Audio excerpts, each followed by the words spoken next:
코로나19 신규 확진자가 또 50명대로 늘어났습니다. 이달 들어 확진자 96%가 수도권에서 발생했는데 도대체 집단 감염이 잡히질 않자 정세균 국무총리는 급기야 2차 대유행 가능성마저 언급했습니다. 어르신 보호센터에서 집단 감염이 또 나왔는데요. 이태원 클럽발로 불붙은 수도권 집단 감염, 이 젊은 층에서 장년, 노년층으로 번지고 있습니다. 첫 소식 김단비 기자입니다. 건물 정문에 임시 폐쇄를 알리는 안내문이 붙었습니다. 이 건물 4층에 있는 성심 데이케어 센터에서 14명이 집단 감염된 겁니다.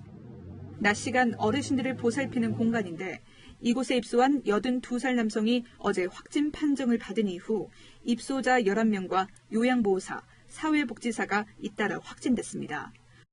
확진된 입소자 모두가 80대 노령층인데다 감염 경로도 드러나지 않고 있습니다.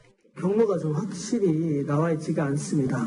워낙 건강이 좀 좋지 못해서 집에서 좀 주로 오래 지내셨던 것으로 파악을 하고 있습니다.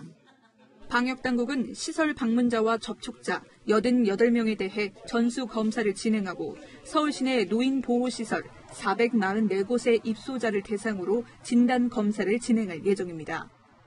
서울 관악구 방문 판매업체인 리치웨이에서 시작된 집단 감염도 수그러들지 않고 있습니다. 서울 강남 인테리어 업체에서 20명이 확진된 것을 비롯해 어학원과 콜센터, 교회까지 최소 8곳으로 번졌습니다. 어제 하루 23명의 확진자가 추가로 나오면서 관련 확진자는 139명으로 늘었습니다.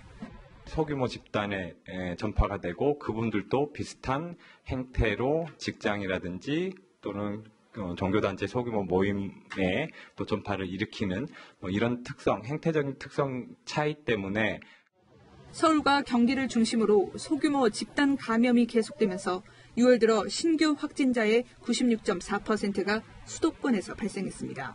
채널A 뉴스 김단비입니다. 아직 전반전도 끝난 게 아니다. 국무총리와 만난 감염 전문가들조차 이렇게 경고하자 결국 우리 정부는 하루 확진자가 한 자릿수로 떨어질 때까지 방역 강화 조치를 무기한 계속하기로 했습니다. 이지훈 기자입니다.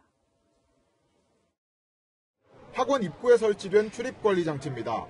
학생들이 출입카드를 태그할 때마다 드나든 시간이 실시간으로 기록됩니다.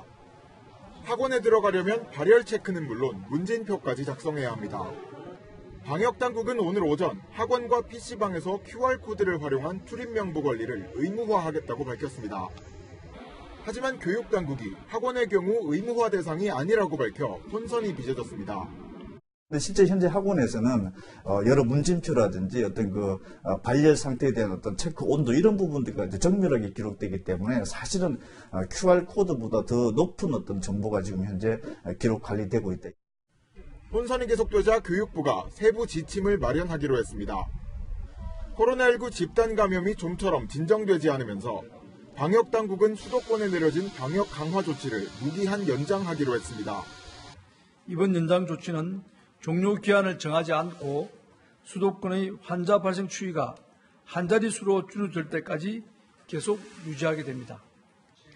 이에 더해 하루 확진자가 더 늘 경우 사회적 거리 두기로의 복귀까지 검토하겠다고 덧붙였습니다. 또 유흥주점과 노래방 등 8가지 업종에만 적용되던 고위험 시설의 범위를 확대하기로 했습니다. 한바식당이라든지 떴다방이라든지 인력사무소 이런 부분들이 이제 고위험 시설로 또 집단 감염 우려가 큰 쪽방촌과 고시원 거주자들을 대상으로 증상에 관계없이 선별 검사를 시행하고 2차 대유행에 대비해 생활치료센터를 추가로 확보하겠다고 밝혔습니다. 채널A 뉴스 이지훈입니다.